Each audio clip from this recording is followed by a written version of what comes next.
Hello everyone, I am Teacher Andrew, and this is the Teacher Andrew Reads in a Canoe holiday special, where I am inside with a ceremonial canoe paddle won by my friend Brian in the Upper Clackamas Whitewater Festival once upon a time. Let's all just admire that. If you've seen some of the others, you can just really take it in. All right, I'm going to read a true holiday classic, How the Grinch Stole Christmas. Needs no explanation. It's by Dr. Seusse. How the Grinch Stole Christmas. By Dr. Seusse.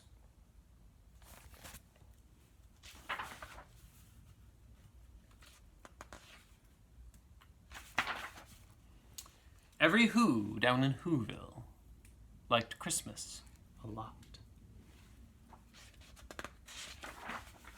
But the Grinch, who lived just north of Whoville, did not. The Grinch hated Christmas, the whole Christmas season. Now, please don't ask why. No one quite knows the reason. It could be his head wasn't screwed on just right. It could be, perhaps, that his shoes were too tight. But I think that the most likely reason of all may have been that his heart was 2 sizes too small. But, whatever the reason, his heart or his shoes, he stood there on Christmas Eve, hating the Whos, staring down from his cave with a sour, grinchy frown at the warm, lighted windows below in their town. For he knew every Who down in Whoville beneath was busy now, hanging a mistletoe wreath. And they're hanging their stockings, he snarled with a sneer. Tomorrow is Christmas, it's practically here. And then he growled with his Grinch fingers nervously drumming. I must find some way to stop Christmas from coming. But tomorrow, he knew,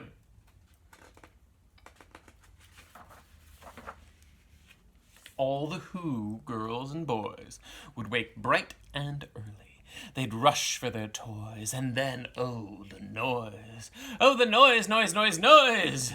That's one thing he hated, the noise, noise, noise, noise!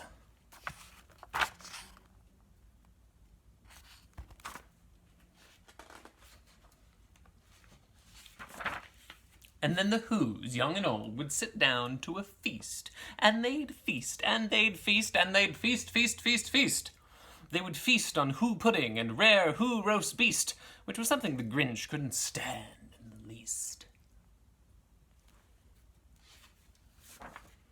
And then they'd do something he liked least of all. Every Who down in Whoville, the tall and the small, would stand close together with Christmas bells ringing. They'd stand hand in hand, and the Whos would start singing. They'd sing, and they'd sing, and they'd sing, sing, sing, sing. And the more the Grinch thought of this Who Christmas sing, the more the Grinch thought, I must stop this whole thing. Why, for 53 years I've put up with it now. I must stop this Christmas from coming. But how? And then he got an idea. An awful idea. The Grinch got a wonderful, awful idea.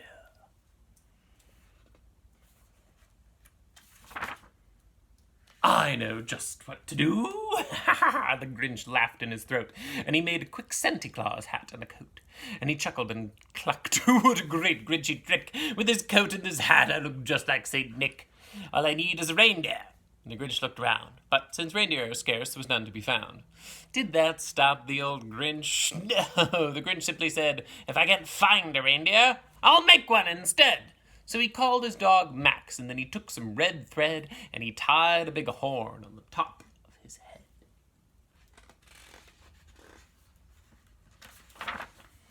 And then he loaded some bags and some old empty sacks on a ramshackle sleigh, and he hitched up old Max. And the Grinch said, "Get up!" And the sleigh started down towards the homes where the Who's lay a snooze in their town. All their windows were dark, quiet snow filled the air. All the Who's were all dreaming sweet dreams without care, when he came to the first little house on the square. "This is stop number 1, the old Grinchy Claus hissed. And he climbed to the roof, empty bags in his fist. Then he slid down the chimney, a rather tight pinch, but if Santa could do it, then so could the Grinch. He got stuck only once for a moment or two, and then he stuck his head out of the fireplace flue, where the little Who's stockings all hung in a row. "These stockings," he grinned, "are the first things to go." And then he slithered and slunk, with a smile most unpleasant, around the whole room, and he took every present. Pop guns and bicycles, roller skates, drums, checkerboards, tricycles, popcorn and plums. And then he stuffed them in bags, and then the Grinch very nimbly stuffed all the bags, one by one, up the chimbley. And then he slunk to the icebox, and he took the Who's feast. He took the Who pudding, he took the roast beast, and he cleaned out that icebox as quick as a flash. Why, that Grinch even took the last can of Who hash. And then he stuffed all the food up the chimney with glee. "And now," grinned the Grinch, "I will stuff up the tree."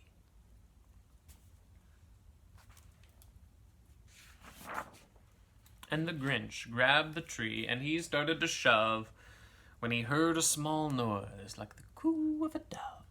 He turned around fast, and he saw a small Who, little Cindy Lou Who was not more than 2. The Grinch had been caught by this tiny Who daughter, who'd got out of bed for a cup of cold water. She stared at the Grinch and said, "Santa Claus, why are you taking our Christmas tree?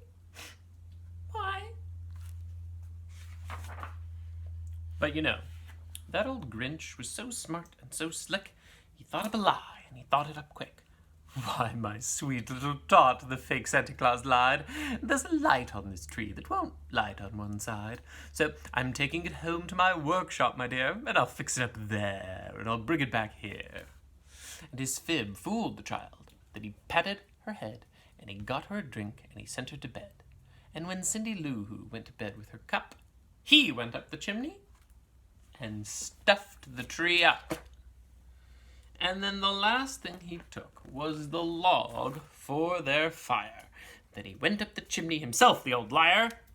On the walls he left nothing but hooks and some wire. And the one speck of food that he left in the house was a crumb that was even too small for a mouse. Then he did the same thing to the other Who's houses, leaving crumbs much too small for the other Who's mouses.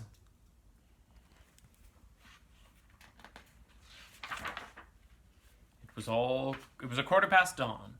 All the Who's still abed, all the Who's still a-snooze when he picked up his sled, packed it up with their presents, the ribbons, the wrappings, the tags, the tinsel, the trimmings, and the trappings.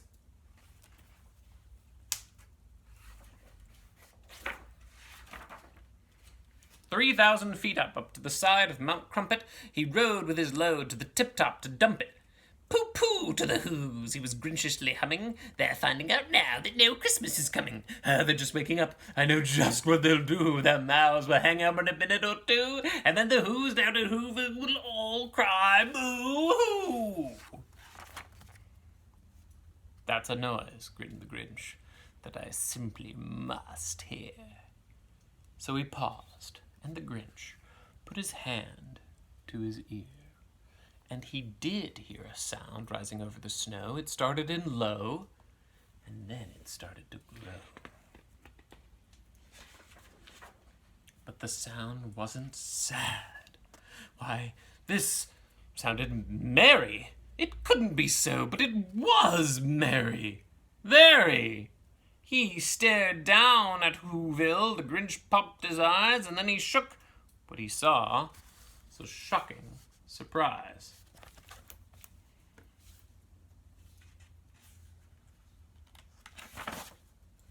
Every Who down in Whoville, the tall and the small, was singing without any presents at all. He hadn't stopped Christmas from coming. It came. Somehow or other, it came just the same.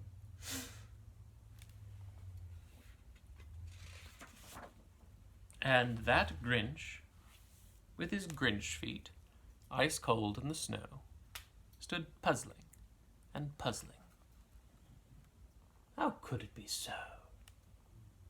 It came without ribbons.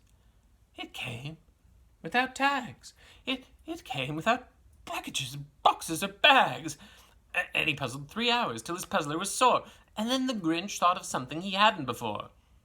Maybe Christmas, he thought, doesn't come from a store.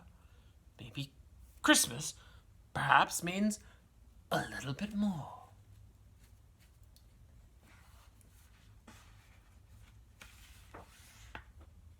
And what happened then?